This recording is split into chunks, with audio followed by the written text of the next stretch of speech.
Okay, so we got Simmons in the building. Thank you for coming through, bro. Blessings, brother. All right, so you from Abaco. Tell me a bit about the music scene in Abaco. Does it seem to be a possibility of people achieving a high level of success from Abaco, or is it limited? Tell me about I guess it would be the definition of limited. But there is a lot of raw talent that is hiding in Abaco. I can't say that enough. Like some incredible artists. But as far as structure, it's just missing. And then that's like there is no support. Basically, it's like everyone I know is basically just doing it for themselves. You feel me? support, as in the ability to create a fan base, or no support as far as radio stations helping to promote, or what do you mean? So I mean, as far as events and venues that would allow artists to, I guess, pop up and perform in, it just depends on where. Like, I don't know. It's difficult to explain or articulate, but all I know is basically like if you want to pursue this, like it's 100% you and your effort and your willpower to say I want to create content. It's not like someone you can just take content to somewhere incentive. and they you gotta want it for yourself. Okay. You know what I mean? And for that reason, I feel like there's a lot of talented people who could become artists but will never become artists. Because they don't see an avenue. There's no exactly. Okay. There's no avenue.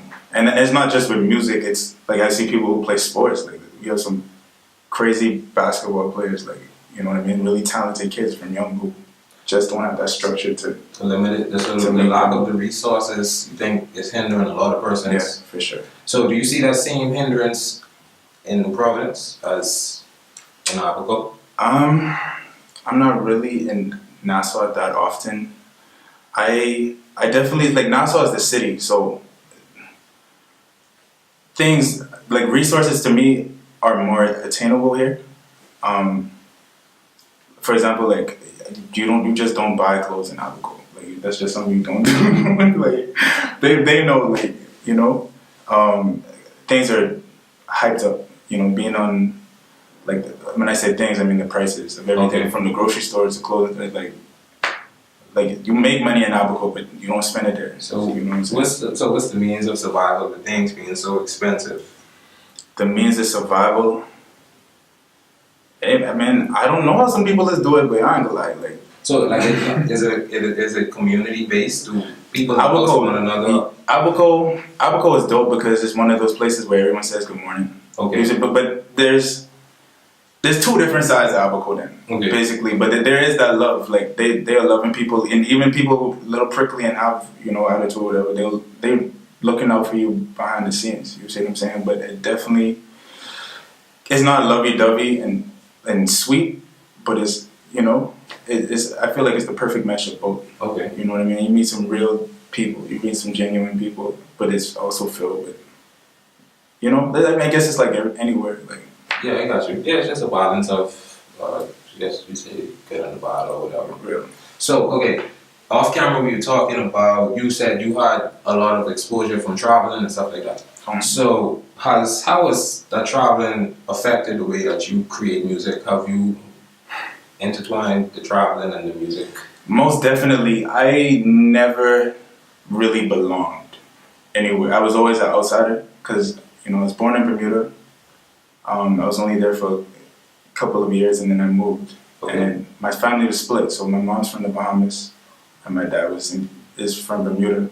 And so it kind of split me into two different people, basically. And so I never really fit in wherever I went. So traveling definitely, like I was able to, because I didn't fit in, traveling helped me to just figure out who I am and what I resonate with. And I was blessed to live in a lot of different cultures, and it really helped to break down mentalities. Like your environment really does, it's so like vital into shaping you, Right.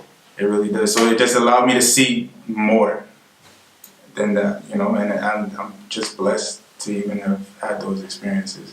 So, what are some of the things that you found resonated with you from different cultures? Um, so in Costa Rica, you know how we say like everything cool or whatever it was. Their thing is called pura vida, Okay. and it's essentially like pure life. You know what I'm saying? And they'll be like, "Oh, what's up?" They're like, "Only good, solo bueno." And these are the mantras that they live by. You see what I'm saying? And when I moved to Costa Rica, I was like 14, and I was in Abaco, and then I was caught up. I mean, it's not Abaco is nice, but it's not the streets, but the people like it was. You see what I'm saying? It was like the lower income families, and you know what I mean. So I played basketball a lot, so I was around. I was on the street. You know what I'm saying? And like I started to get that mentality. Like I wanted Oakley's. I wanted to be, and the song I let you hear about like how I always wanted to be that cool kid, or Right. and I never really could because my parents they always like they sacrificed so that I could have those opportunities. You know what I'm saying? Like I went to school heist up. You know what I'm saying? It's just something I had to kind of endure. And yeah, man. So like, what was I saying? How did I even get on that track? Sorry, man. Yeah, no problem. Okay, so what I'm going to talk about was that track that you would let me hear. Okay. The vibe, it sounds totally different. It's not the typical trap music that we used to hear, and it sounds unique. What creates that vibe for you? Music to me is expression. Okay. So it's gonna be unique because it's uniquely it's something that I'm going through or something that I lived through and I felt. I was born in the 90s, so I'm listening to the music coming up. And honestly, the reason why I went there with that, or I find myself getting there, is because ultimately I have a message that I want to pass. In every song, there's a message, you feel me? And I'm reading the game, I'm reading, how sound is changing. And then, there's a part you're like, you're going to have to tell me what you're saying. And it's like, it sounds mumbly, but in actuality, it's just words just delivered in that style. Right. Because I still want to get that message across. So that sound came out of like, all right, I know that y'all into this kind of music, you feel me? Like, okay. So let me still do me, but in that way. And then it was actually kind of freeing, you know what I mean? And I think it was just an evolution or part of the growth process of me as an artist. Like, I feel like that song kind of brought in this new style, this new way that I'm on, that you're gonna see in the album when it drops. Okay, so what if you could sum up your style, your vibe in a few words and your message? Okay. What would you say that is? My message is God is real and He's everything. That's my message. Every answer that you're looking for, you know what I'm saying? Like every doubt, it all leads back to God. I started off, I guess they wanted to call me a Christian rapper, you know what I mean? But quickly, like, honestly, I'm at the point where I don't even really know how to define myself. I always say I'm a human being, you know what I'm saying? Just I'm not a Christian rapper, I'm just living out my experiences, you know what I'm saying? I'm searching for my truth and then I'm expressing it, you know what I mean? And I can never profess to just have the answers to everything, but I'm searching, you know what I'm saying? And that's, I guess that's the vibe I want to give off. Is I want to be somebody that you could, like, if you're going through something or if you know what I'm saying, like, I just want to be a voice of truth, that you recognize that, hey, whatever's going to come out of my mouth, it may not sound the coolest or whatever, but I'm just being honest, you know what I'm saying? Like, so what's the reception been like towards your music? Towards my music, I mean, at home, like, people love it, you know what I'm saying? Like, people, like I'm walking down, I'd be like walking up in the grocery store and someone I don't know would come up to me and be like, yo, I saw it, you know? And like, it's been fulfilling. It's been fulfilling. In what way? Because you want to feel that, you know what I'm saying? Like, you put your all into a someone actually embracing yeah, art. yeah, exactly. exactly. All right, so we were talking earlier about mutual link, Porter the Poet. Yeah. So, he's in my opinion, he's a legend, a Bahamian legend when it comes to making music. Yeah. So, how did you guys' connection come about? All right, let me just say, too, that he's a legend, not music wise, but in his character. Cool. You see what I'm saying? Like, and it's one thing. Like a lot of people want respect. You see what I'm saying? But he's someone who he really earns it. You know what I mean? Like he's a real human being, and that's where we connect. But I met Porter. I was trying to buy some shoes. Honestly, like I was doing my thing in Albuquerque, and I really didn't know who Porter the Poet was. Like I said, I'd been traveling around, so I was kind of clueless when it came to the Bahamian music scene. Okay. And so I wanted to buy. I bought some shoes from him. And through doing I had to do it through WhatsApp, and so I just messaged him and I just I told him I made music. I sent him a track. He was like, okay, but then I think my boys went to the studio, Serafina, and they let him hear another one of my songs, and he was like, yo, this dude has something to say. Like, okay. bring him up. You know what I mean? And that's when we really connected and. I started to realize who he was. Okay, because you had mentioned also that he had taught you some things. He really gave you a lot of the game. You care to share some of the things that he imparted upon you. For sure, man. I mean, Porter hit up, like this is just an example of what he did for me and why I'm humbled to know this dude. Like he hit up MD's. MD's had a concert in Albuquerque for a live or whatever. And he was like, yo, go pick him up. So I picked him up from the hotel, and he basically made like a group for, artists who he knows that are pushing in Albuquerque. He's like, yo, come through. And he's literally told us everything we needed to know about ASCAP membership. Royalties, exactly, Yeah. PROs, performance rights organizations, and like he literally strapped us up and empowered us. You know what I mean? Like so. Just nothing but respect from that man. Dude is like he's OG. Indeed. So you had mentioned that in Albuquerque, if you producing music or you create music, it's normally of your own volition, of your own will. Yeah. What gives you the drive when, like you said, it's not really any incentives to do it. So what gives you that drive to say, keep creating and keep producing? It's my purpose, man. All right. It's the reason why I'm on this planet, bro. You feel me? Like, ever since I was young, I gravitated to music. Music's in my blood. It's in my family. And it's just someone who's tasted failure. Someone who's been asleep and failed. You know what I'm saying? I'm a college dropout. Like, I dropped out of school to do music. You see what I'm saying? Like, it's my everything, I take it very, very seriously. And a big influence of mine is Miles Monroe. And he said the most important question in the world is why. Like, why do you exist? And for me, it's music. Because I want to pass along the messages and the truths that I learned so that I can help other people. I see so much wrong in the world and I don't know how to fix it. But at least if I'm an artist, I can talk about it. I can expose it. I can awaken. And I don't have to just, I don't have to suffer myself. Like, when I experience victory in my life, I can turn around and give people advice and help people who are going through the same thing that I could. Like, to me, that's the most empowering, liberating thing ever. You know what I mean? And that's why I go so hard. You know what I'm saying?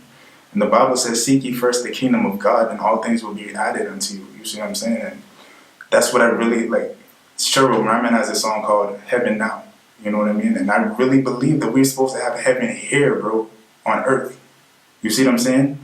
And that's why I go so hard, because to me, that's my heaven. You know what I mean? Like, that's the way, that's the promised land. And basically to where, so I could, that's the peace. Everybody wants to, I want to do it so big that, like, I could take over all these responsibilities that my parents have. You see what I'm saying? Like, I want to, I just want to actualize, and I feel like that's the key. So I got to chase this wherever it takes me. It's not easy, man. All right, since you took it biblical, the name of your new project is Deuteronomy 28. So just share a little bit of insight about what inspired that. Real. The name of the project is Blessings and Curses, but it's inspired from Deuteronomy 28. It's all good. It's all good, but it's essentially the same thing because that's what Deuteronomy 28 talks about. All right, so before I could go forward, I have to say that Black people, or so-called African Americans, we are the Hebrew people talked about in the Bible, and that's through research. Something I always say, like, if you're from Haiti, you're from Jamaica, you go from Trinidad, it's not like we're different people. You see what I'm saying? Like, we all came from the same. The only difference was a stop on a ship, right? That's what they say. So that to me, the why I want to drop this project is so more Black people awaken to our identity and spiritual, you know. But blessings and curses, Deuteronomy 28 is about Moses laid out blessings that would be upon our people if we obeyed the voice of the Lord, and there would be curses among our people if we disobeyed the voice of the Lord. You see what I'm saying? Deuteronomy 28 is key because that's where you can look and see the curses nowadays and how it's tied to modern day Black people. You see what I'm saying? Like, it talks about how you be, it talks about your sons will be murdered. You know what I'm saying? Like, it talks about, like, the Trayvon, Philando Castile, all of that stuff, it talks about that. It says you will be taken into Egypt again, but with ships. You see what I'm saying? Egypt meaning bondage. Right. And when you look, and that's a key passage, because when you look, we're the only nation who was taken in ships and brought into bondage. You see what I'm saying? And so that's what the album is about. And I've laid it out into two different categories. I got blessings and curses. So the tracks that are on blessings are more about, you know, like. So the double disc? Yeah, I want to make it a double album. Okay. Creative too. Yeah. So before we sign off, you have anything that you would like to leave the viewers with? Any message that you would like to leave the viewers with? And anything that you want to promote? Sure. First of all, like, just all love, you know, link with me.